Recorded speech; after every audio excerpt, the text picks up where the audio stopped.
Bonsoir à tous et bienvenue sur le plateau d'Un cœur qui écoute, votre émission de spiritualité. Aujourd'hui, je vous invite à découvrir le témoignage de Laurence de Charette. Vous venez de publier aux éditions Le Laurier « À la grâce de Dieu ». J'ai beaucoup aimé votre livre. Il est très bien écrit déjà, c'est pas désagréable. Et ensuite, vous nous racontez avec pudeur votre parcours spirituel. On va en reparler dans un instant. Juste avant, je vous invite à nous lire un extrait de texte de votre choix. Alors, après réflexion, j'ai choisi... Non, en fait, ça ne m'a pas demandé beaucoup de réflexion. « Prends, Seigneur, et reçois toute ma liberté, ma mémoire, mon intelligence et toute ma volonté. Tout ce que j'ai et tout ce que je possède, c'est toi qui m'as tout donné. À toi, Seigneur, je le rends. Tout est à toi.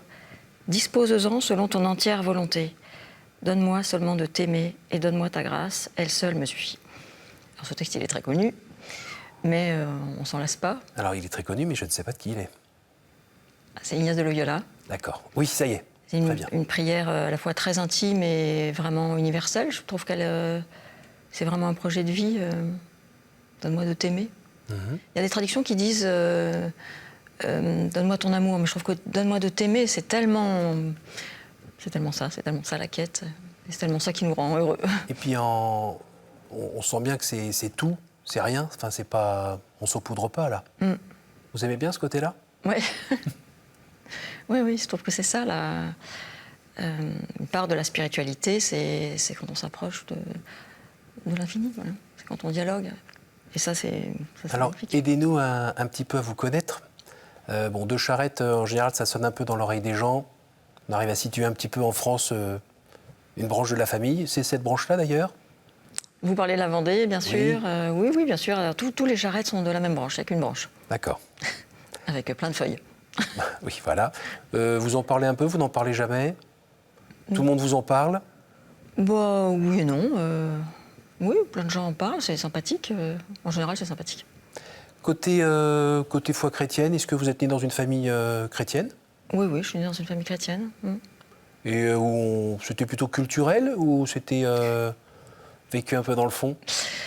Ma grand-mère était très croyante. Ma grand-mère, qui elle s'appelait pas Charette, elle s'appelait Desclés. En Belgique, c'est un nom un peu traditionnel, on va dire, parce qu'elle a été belge. Et c'est surtout ma grand-mère qui m'a laissé des choses, voilà.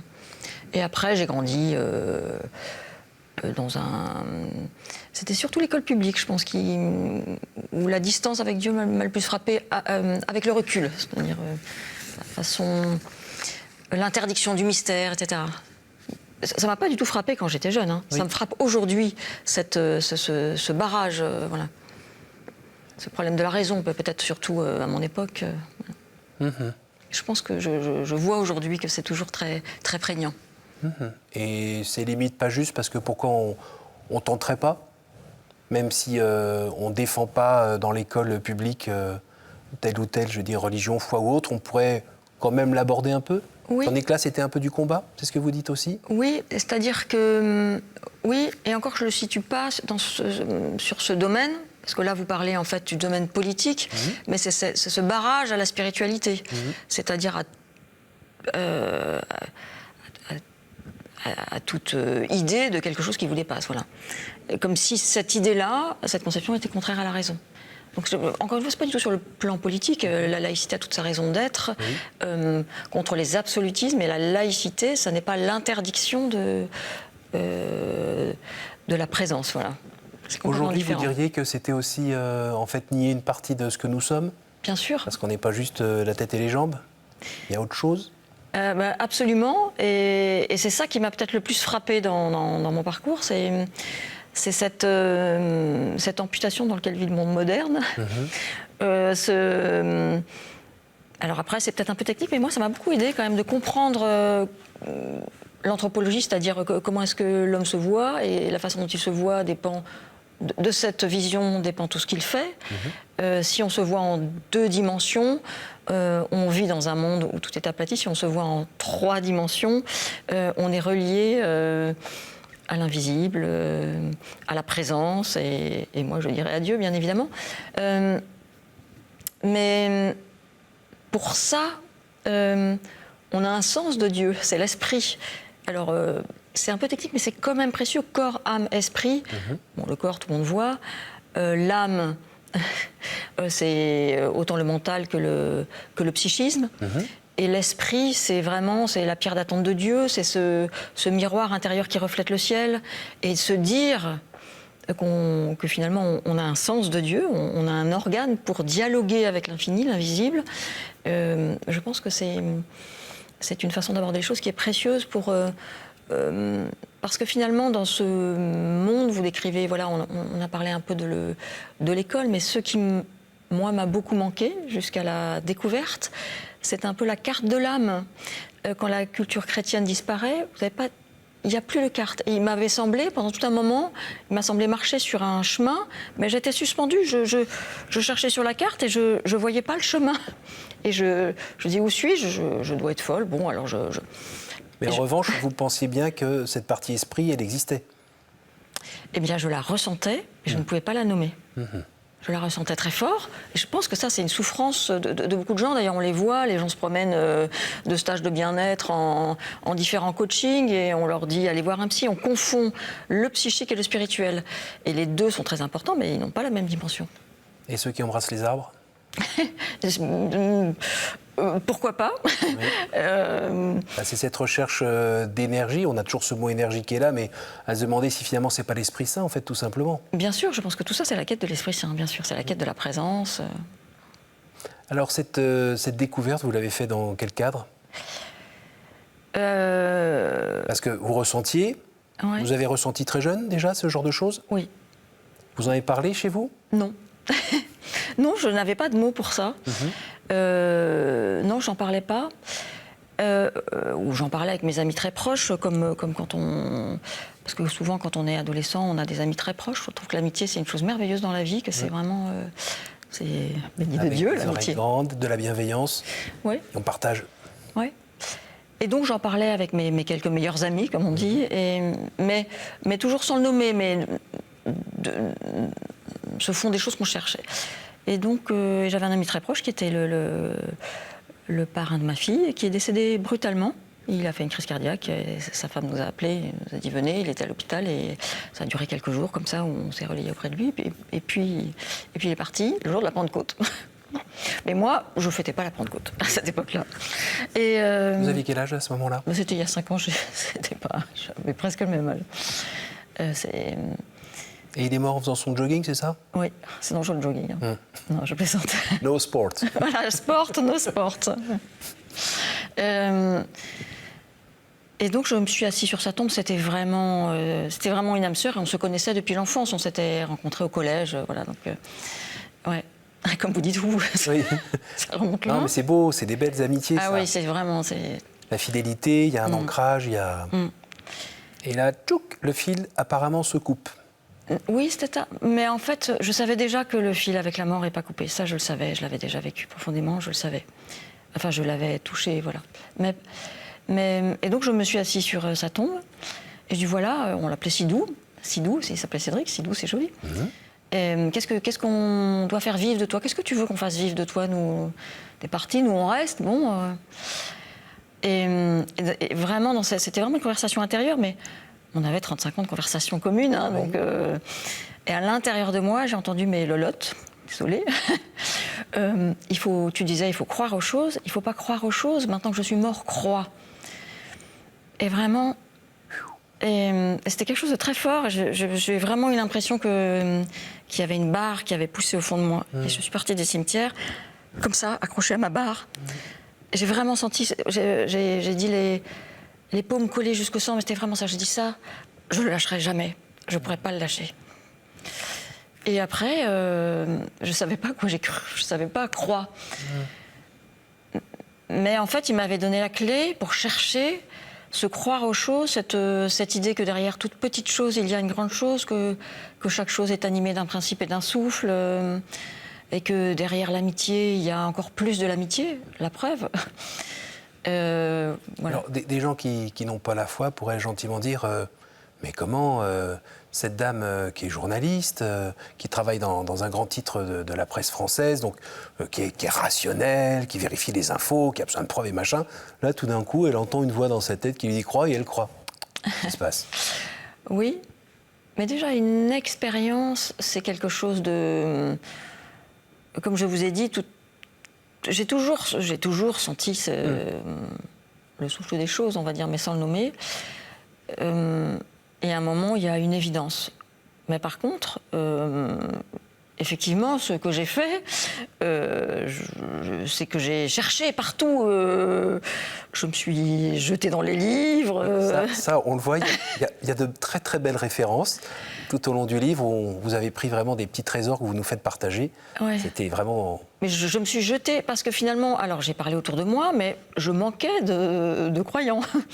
Et puis j'ai toujours aimé lire. Et dans les livres sont aussi une rencontre parce que les gens ils parlent de leur âme malgré tout. Et dans une conversation, on met un petit peu de temps parfois, sauf justement en amitié, à être dans une conversation d'âme à âme. En tout cas, voilà, alors j'en ai trouvé un des premiers que j'ai trouvé, c'était facile, c'était un journaliste qui s'appelle André Frossard. Ça m'a interpellée, il avait écrit « Dieu existe, je l'ai rencontré ». Je me suis dit, c'est formidable, il a un sens du traité extraordinaire, même moi, je n'oserais pas faire ce titre-là, alors que je suis journaliste. Et c'est formidable, son livre, il écrit merveilleusement bien, il a une plume très très belle. Bon, il raconte, il raconte, et il le dit très bien, il raconte comment il n'y allait pas. Et donc, il faut lire les 200 pages pour arriver à ce moment de... J'ai appris après que ça s'appelait une expérience du lumineux, c'est-à-dire à un moment où quelque chose s'impose à vous de plus fort que vous, en tant que vous, etc. Et puis après, vous plongez dans la littérature, Peggy, c'est merveilleux, voilà. Et... Encore. Et donc, on ne peut pas on s'inscrit dans une filiation. Oui. Et donc ça, pour la raison, c'est excellent. J'ai fait un benchmark. Oui. J'ai regardé ce que faisaient les autres. Oui. Et si on regarde malgré tout, d'abord dans la littérature, ensuite, alors vous allez me dire dans les textes, vous allez me dire la Bible déjà, c'est orienté, dirait peut-être quelqu'un de l'extérieur. Mais la Bible, c'est une rencontre incroyable. Il faut juste aller se plonger dedans. Oui. Et pas se dire, oh là, c'est gros, c'est vraiment épais, je ne vais jamais avoir le temps de le lire. Puis, est-ce que je vais comprendre ce qu'il y a dedans, puis gentiment le laisser là? Oui. Il y a les évangiles, quand même. Il y a les psaumes, qui sont déjà des portes d'entrée, qui aident un petit peu. Oui. Vous donnez quelques références pour ceux qui ne connaissent pas trop aussi dans le livre? Oui. Alors, c'est vrai que j'y suis rentrée presque par hasard, avec l'appréhension que vous décrivez, c'est-à-dire on commence comment? J'ai regardé la table des matières, je comprenais, à part Nouveau Testament, je crois que tout était du chinois. Je savais à peine... Ou de l'hébreu, on peut dire cette fois. Oui, voilà, ou de l'hébreu. Mais en tout cas, voilà, je me demandais comment est-ce qu'on abordait ça. Et puis je raconte, j'avais décidé de faire une retraite, parce que finalement, quand vous avez il y a des moments où tout se fait naturellement. Et ce que j'ai vécu, c'est un chemin où tout s'est imposé. C'est-à-dire qu'à partir du moment où vous avez commencé à faire le pas, à chercher d'un peu plus près, c'est ça. Vous avez, comme si votre esprit était ouvert à des portes qui se sont ouvertes les unes après les autres. Et notamment cette retraite, pas très loin de là où vous aviez grandi. Oui, c'est vrai. Oui, j'avais entendu ça et je me suis dit, tiens, c'est ça qu'il me faut. En fait, je me suis vraiment jetée dedans. Quand on dit les choses entraient comme ça et tout de suite, enfin pas tout de suite, mais en fait, c'est comme si à chaque fois, on m'était donné des petits fils et puis hop, il fallait en attraper un et ce fil m'emmenait quelque part et m'emmène parce que c'est toujours quand même... Pardon de vous couper, vous n'avez pas été parasité par une partie de votre raison rationnelle cherchant toujours à dire t'emballe pas. Tout le temps, tous les jours, tout le temps, aujourd'hui, tout le temps. Et puis dans les échanges avec d'autres personnes aussi, avec peut-être parfois, vous avez commencé un peu à en parler et en voyant sa réaction, ça vous fait un... Oui, c'est vrai, et c'est encore le cas. Et encore, je vais encore citer Frossard, mais il dit un truc merveilleux. Il a une phrase que j'aime bien, il dit... sur l'urgence d'écrire, la nécessité d'écrire, il dit il faut vite que je le consigne avant que mon mental ne vole les mots à mon âme. C'est aussi pour ça que j'ai écrit, parce qu'il faut préserver les choses et je pense qu'il faut aussi les partager. Ça fait partie du moyen de les faire exister finalement. Oui, et puis là c'est de l'huile vierge première pression à froid, quoi. On sent que c'est maintenant, c'est le meilleur de l'huile. Oui. Qui sort, et quand on le lit, je ferai aussi une comparaison avec la rencontre amoureuse des premiers temps, sans le côté idéalisé, mais plutôt le côté par tous ses pores, on le vit, on le prend, ça n'empêche pas d'être un peu dans le doute, dans la vibration, enfin, Oui, C'est pas complètement mais c'est vrai posé, que ça a installé, beaucoup de la rencontre amoureuse parce qu'il y a c'est le moment où l'ouverture permet le bouleversement, voilà. Et alors cette retraite? Ah, oui, c'est parce qu'on parlait de la rencontre avec la Bible, parce que Oui. La Bible que vous aviez déjà eue aux États-Unis, c'est les Gédéons, si je ne me trompe pas, ou je ne sais pas quoi, qui laissent une Bible dans les chambres. oui, mais je raconte. Ça vous avait fait un petit peu réagir? Oui, non, mais en fait, je faisais là, j'en avais quand même croisé des Bibles, mais pas tant que ça pour moi, à part les témoins de Jéhovah dans le métro, personne lisait la Bible. Peut-être que ma grand-mère la lisait, mais personne ne m'avait jamais dit on peut lire la Bible. Et donc c'était une sœur merveilleuse qui s'appelle sœur Cécile et qui m'avait dit on va. Je ne savais pas du tout ce que j'allais faire moi. J'avais juste entendu que c'était bien et j'avais téléphoné, ça collait et j'y suis allée. Voilà. Et c'est elle qui m'a dit, Dieu c'est une personne. Bon, j'ai rien dit au début. Hein. Et puis on est allé comme ça et elle m'a dit on rentre dans les textes. Et puis elle m'a donné un exemple, mon Seigneur et mon berger. Et elle m'a dit voilà, vous laissez ça couler en vous et puis vous laissez vous pénétrer. Et puis on en reparle après. Vous écrivez et puis on termine par une prière parce que ça se fait en relation. Bon. J'étais très obéissante. C'est pas toujours il faut obéir en fait. Il faut s'obéir, voilà. Et lâcher un peu. Oui. Puis pas être en contrôle de tout. Voilà.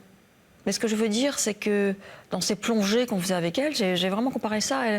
Elle me désignait un spot et puis moi, je partais en plongée et je revenais, j'avais découvert des fonds incroyables et on partageait ça après et elle me le décodait, voilà.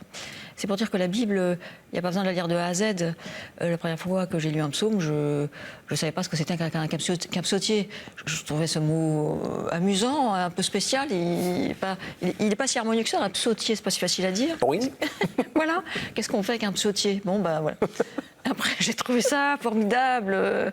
J'adore tout. J'adore les psaumes de louange. Mais j'adore quand David s'énerve. Ah oui. Il engueule Dieu, il l'engueule. Il dit, et puis il dit son désespoir. Je dis ouais. Je dis putain, il y va lui. Hein. Moi aussi, je vais y aller. Tu vois, moi aussi, mon ventre colle à la terre. Et on peut partager ces thèmes-là. C'est pour dire que c'est très accessible et on peut ne rien connaître à rien, ce qui était mon cas. Est-ce que Job, c'est avant Ézéchiel? J'en avais, mais alors pas la moindre idée. Et ça n'empêche pas la rencontre. Et ça, c'est fantastique. Voilà. Et alors, quand on a cette rencontre, qu'est-ce qui se passe en soi?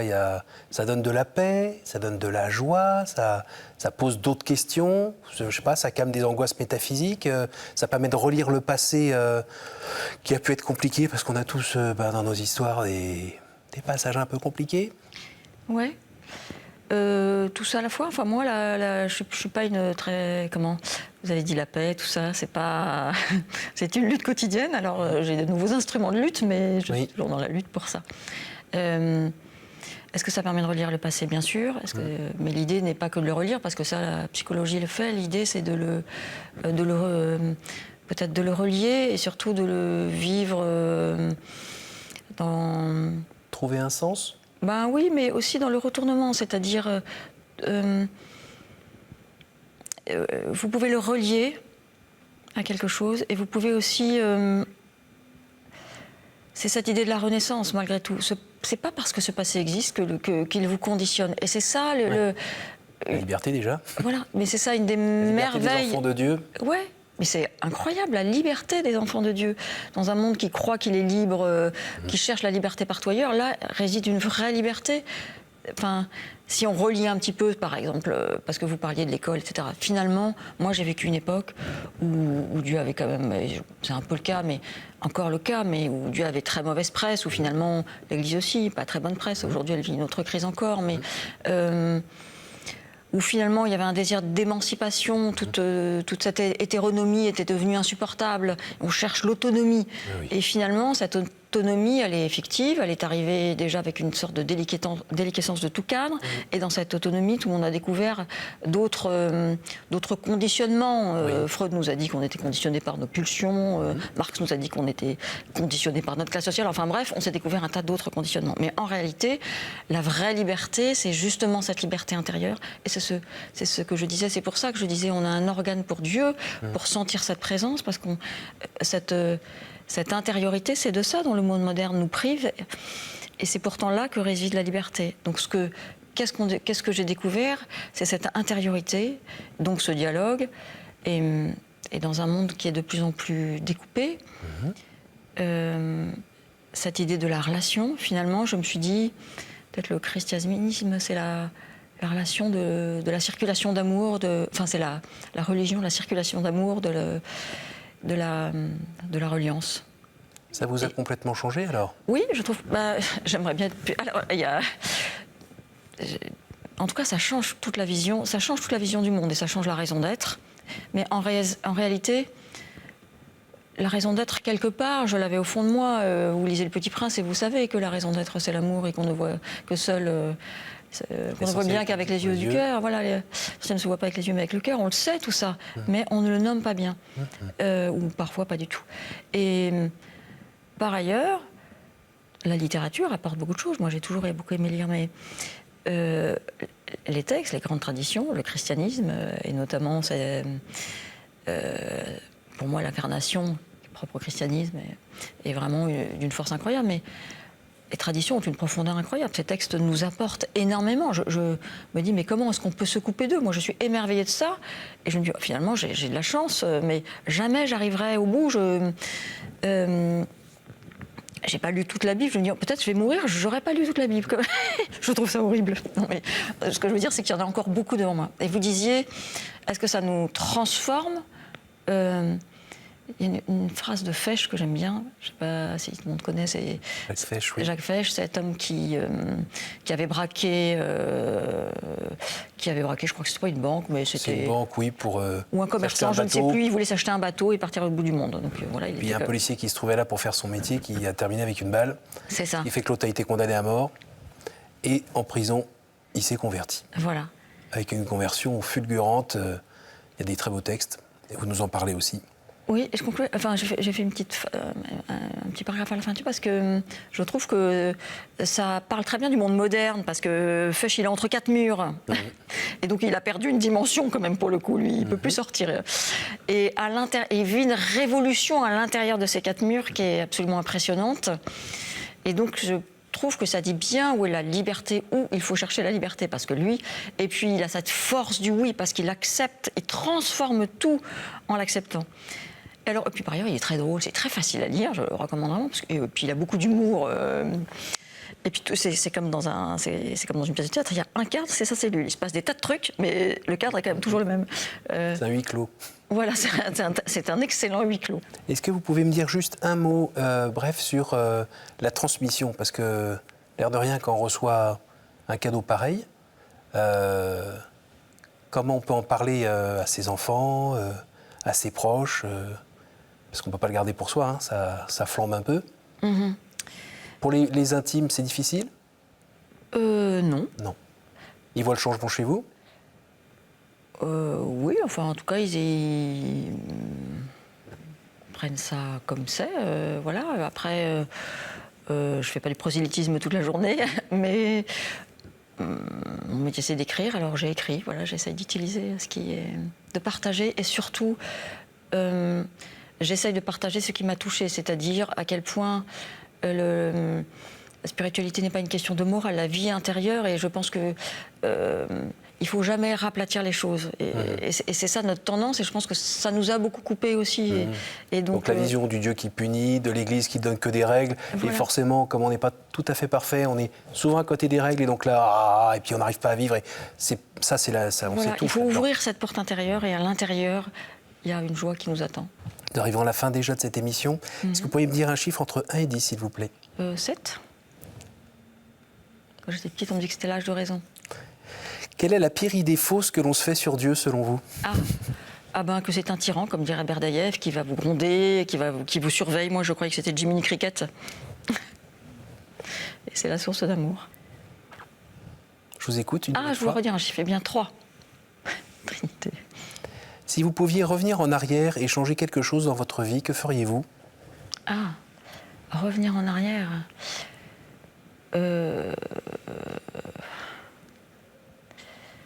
J'essaierai de donner plus d'amour à mes enfants et à ma famille. Allez, un dernier. Après, je vous embête plus avec mes questions. Entre 1 et 10 à nouveau. 8.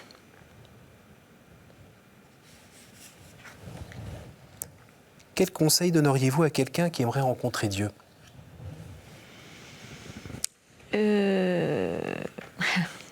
Va vers toi. C'est-à-dire qu'il ne faut pas aller vers l'extérieur, il faut aller vers l'intérieur. Merci beaucoup Laurence pour cette invitation. Merci aussi beaucoup pour votre témoignage. Et je redis, ce bouquin, ça vaut vraiment le coup. Je vous remercie. Merci. Je vous souhaite un bon cheminement parce que, comme nous tous... Il y a du boulot. Il y a du boulot. Je disais, on est en chemin, je n'allais pas jusque-là.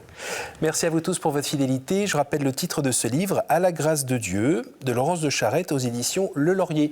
Vous pouvez retrouver cette émission sur notre site www.ktotv.com. Et moi, je vous dis à la semaine prochaine.